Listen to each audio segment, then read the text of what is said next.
Hello everyone, it's day 43 and today I have 15th April Indian Express newspaper, and again there are few important articles over the Indian Express explained page which I found to be interesting and moreover knowledgeable. So I would like to read these articles. So there are three articles which I found important, that is India's hepatitis headache, and how and one is about the Nebula, and another is about the Moscow attack that happens, the the terror attack that happened in the Moscow recently. So we'll try to cover these three articles which are important for the different perspectives. So let us see what India's hepatitis headache is talking about. Despite killing as many people globally as tuberculosis, viral hepatitis remain underdiagnosed and untreated.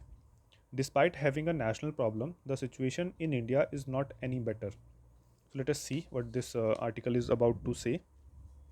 So, according to the World Health Organization's Global Hepatitis Report to 2024, India has among the highest burden of viral hepatitis, tied with the tuberculosis as the second largest infectious killer globally in the world. COVID 19 was the number one infectious killer according to the report, which used data from 2022. Globally, an estimated 1.3 million people died of viral hepatitis in 2022 as compared to 1.1 million in 2019. Even as its incidence number of cases in a year, new cases in a year went down from 2.2 million in 2022 as compared to 2.5 million in 2019. Even more concerning is the fact that diagnosis and treatment for viral hepatitis remained extremely low. So, what is viral hepatitis? So, there are five hepatitis viruses that can cause liver diseases in humans, that is hepatitis A and E. uh, Hepatitis A and E are transmitted through contaminated food and water and result in weeks long symptoms such as fever, abdominal pain, jaundice, yellowing of skin, a dark urine and pale stools.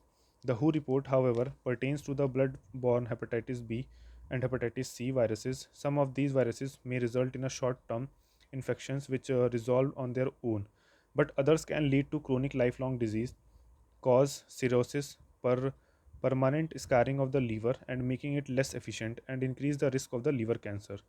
Hepatitis B can be prevented by vaccination, while hepatitis C can be cured with medication. The report does not consider hepatitis D that can only infect those who are already infected with the hepatitis B. It can thus be prevented by vaccinating against hepatitis B. So again, so for hepatitis B, there is no vaccination available right now. So what are the reports say about India? India has the world's second highest prevalence of viral hepatitis cases, accounting for over 11% of global burden, the report found. Globally, of the 254 million people living with hepatitis B in 2022, India accounted for 29 million cases, second only to China, that is 79 million cases. Of the 50 million people living with hepatitis C in the world, India accounted for 5.5 million cases, just behind Pakistan's 8.8 million cases. The diagnosis of viral hepatitis also remained abysmally low. According to the report, only 2.4% hepatitis B cases and about 28% hepatitis C cases were diagnosed. This is despite despite there existing a national program that offers free diagnosis and treatment for hepatitis B and C. Dr. S.K. Sarin, Vice Chancellor of the Institute of Liver and Biliary Diseases, and one of the people behind the country's national program, said that even though the program was launched in 2018, its reach remains limited. People have not been utilizing the free diagnostic and treatment that is offered, he said.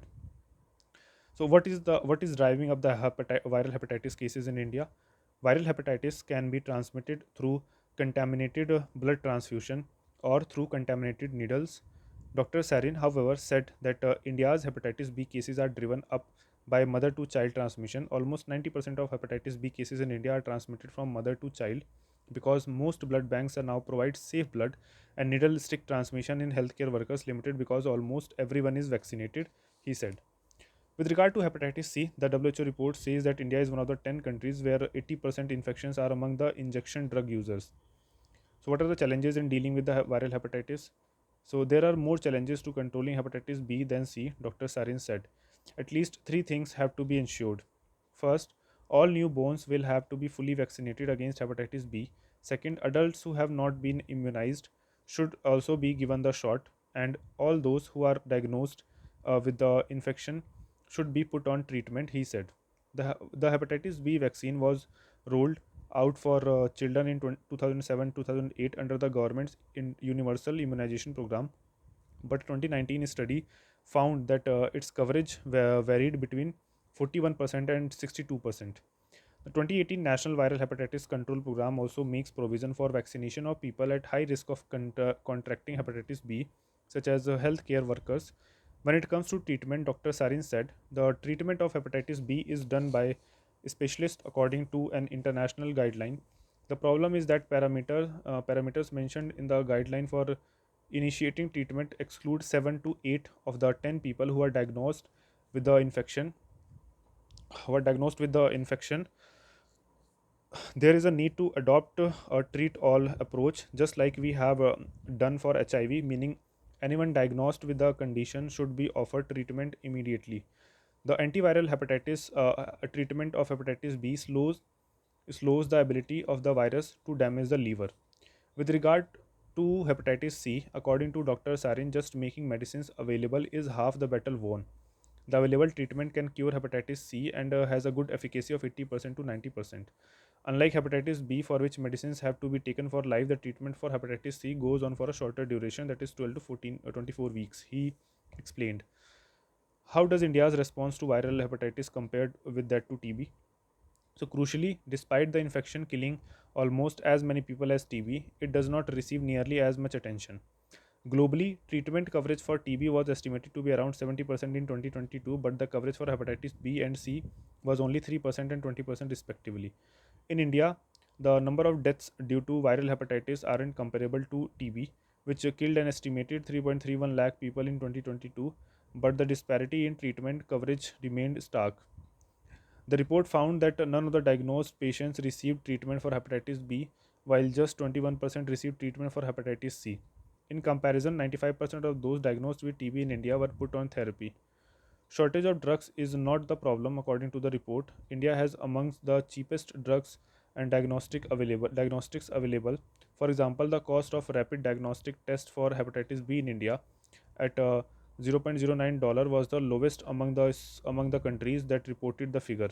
Similarly, the cost of a rapid diagnostic test for hepatitis C was only $0.21 in India, again the lowest among countries that reported the figure. In India, the TDF treatment for hepatitis B is also available for lower than global benchmark price of 2.4 dollar per month. Moreover, a 12-week course to cure hepatitis C, for which the global benchmark price is $60, is available for cheaper in India. In fact, several Indian drugs maker manufacture generic version of these medicines. So, coming on to the next important topic, which is about the nebula. So, let us see what this article is going to say. Two large residing inside a two large stars residing inside a spectacular cloud of gas and dust, nicknamed the Dragon's Egg Nebula, have long presented a puzzle to astronomers. One of them has a magnetic field like our Sun, but its companion does not. Moreover, such massive stars are not usually associated with nebula. Researchers now appear to have solved the mystery. So, what has the new research found? According to a study published on Thursday in the journal Science, the bigger star apparently gobbled up a third smaller sibling star, and the mixing of their stellar material during the hostile takeover created a magnetic field. The merger was likely very violent. When two stars merge, material can be thrown out, and this likely created the nebula we see today, said Abigail Frost, astronomer at the Chile-based European Southern Observatory and the study's lead author. Computer simulations previously had predicted that the blending of stellar material during such a merger could create a magnetic field in the star born in the process. The two remaining stars, gravitationally bound to each other in what is called a binary system, are located in our Milky Way galaxy about 3,700 light years away from the Earth in the constellation Norma. A light year is a distance that light travels in a year, roughly 9.5 trillion kilometers. The magnetic star is about 30 times more massive than the Sun, and its companion is about 26.5 times more massive than the Sun. They orbit each other at a distance varying from 7 to 60 times the distance between the Earth and Sun. So, what do we know about the Dragon's Egg Nebula? The Dragon's Egg is so named because it is located relatively near a larger nebula complex called the Fighting Dragons of the Ara. The stars inside the dragon's egg appear to have started out 4 to 6 million years ago as a triple system, three stars born at the same time and gravitationally bound. The triple system's two innermost members, including a larger star, perhaps 25 to 30 times the mass of the sun, and a smaller one, maybe 5 to 10 times the sun's mass. The sun's massive one, the more massive one, evolved more quickly than the other, with its outer layer engulfing the smaller star and triggering a merger that ejected into space the gas and the dust that make up the nebula, the researchers said. This occurred very recently in cosmic time scale, about only about 7,500 years ago. Based on the expansion velocity of the material in the nebula, it consists mostly of hydrogen and helium, but also an unusually large amount of nitrogen. Thanks to the merger, many sun-sized stars generate magnetic field. So this was about the this nebula, and let us read this important article, which is about the recent terror attack that happens in the Moscow. Okay, so I don't think that is much important. So that was the all important two important articles from today's newspaper, and there was one important article over the editorial page, which was about the food for reform. So we'll see if the this news in transition will continue to be covered in the explained page, because explained page is very important, in which uh, personal views are not given, but only facts and data and logical explanation is given. So we'll try to cover every topics in the explained page. So till then,